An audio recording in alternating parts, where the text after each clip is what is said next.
Allez, bonjour à tous. Aujourd'hui, on va s'attaquer à un gros morceau, un mot qu'on entend tout le temps, mais qui n'est pas toujours simple à expliquer, la laïcité. Allez, on y va, on décortique ça ensemble. Oui, c'est la grande question. On entend ce mot partout, dans les journaux, à la télé, peut-être même à la maison. Mais au fond, qu'est-ce que ça veut dire exactement? Eh bien, vous allez voir, la réponse n'est pas si simple qu'on pourrait le croire.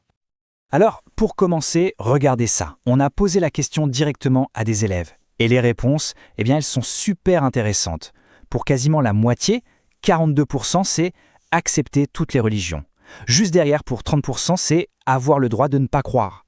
Et puis, il y a quand même 13% qui disent « je ne sais pas », ce qui est tout à fait normal. Ça nous montre bien une chose, c'est un peu flou pour tout le monde. C'est pour ça qu'aujourd'hui, on va reprendre les bases tranquillement. Donc pour y voir clair, le plus simple c'est de faire un petit retour en arrière. On va aller voir directement la règle du jeu, celle qui a tout mis en place. Et cette règle du jeu, elle a une date clé à noter en rouge dans les cahiers, 1905. C'est l'année de la Grande Loi qui a fondé la laïcité en France. C'est vraiment notre point de départ, la source de tout. Cette loi, son nom officiel, c'est la loi de séparation des églises et de l'État. C'est un texte, mais alors vraiment fondamental, on peut dire que c'est l'un des piliers de la République française. Bon d'accord, une grande loi, un pilier de la République, ça peut faire un peu peur. On s'imagine un truc hyper compliqué. Mais en fait, pas du tout. En réalité, tout repose sur deux idées. Deux idées clés, très simples. Ce sont les deux piliers qui tiennent tout l'édifice de la laïcité. Alors regardez, ces deux idées, elles sont contenues dans deux articles de loi. Le tout premier, l'article 1, c'est simple, c'est la liberté. La liberté de conscience. Ça veut dire que la République garantit à chacun le droit de croire ou de ne pas croire, c'est un choix personnel. Et puis, il y a l'article 2, juste après. Et lui, c'est le principe de neutralité. Ça signifie que l'État, lui, ne choisit pas de camp. Il ne reconnaît, ne paie et ne subventionne aucune religion. C'est un peu comme l'arbitre sur un terrain de foot, vous voyez. Il ne joue pour aucune des deux équipes. Son rôle, c'est juste de s'assurer que le jeu se passe bien et que les règles sont respectées par tout le monde. C'est exactement ça. Ok, la loi de 1905, la liberté, la neutralité, tout ça, c'est la théorie. C'est bien beau, mais concrètement, dans la vie de tous les jours, ça donne quoi? Qu'est-ce que ça change pour nous? Eh bien, regardez cette image, c'est une vue de la ville de Sarcelles. Et ce qui est frappant, c'est qu'on voit, à quelques rues de distance, une église, une synagogue et une mosquée. C'est ça la laïcité en action. C'est la possibilité pour des personnes de croyances différentes de vivre dans la même ville, de partager le même espace, en paix. Et cette idée, elle est bien résumée dans cette citation. La laïcité, ce n'est pas pour exclure, bien au contraire. C'est un cadre qui est là pour assurer la sécurité et la paix pour tout le monde.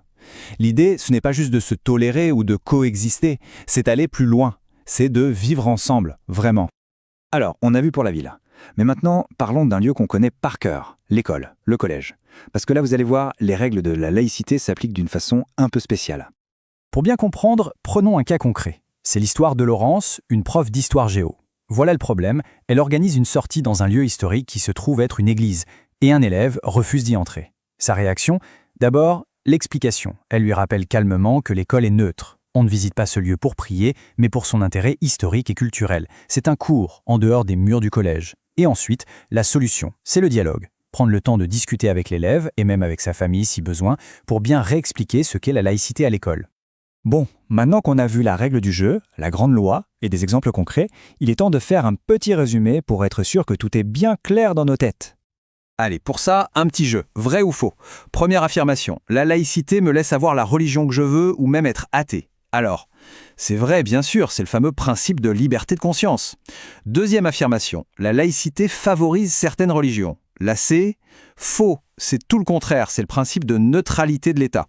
Allez, une autre. La laïcité m'interdit de porter au collège certains vêtements et signes religieux. Attention, c'est vrai, parce que l'école est un lieu public neutre. Et la dernière, la laïcité me permet de refuser d'étudier certains chapitres du programme. Et là, c'est un grand faux.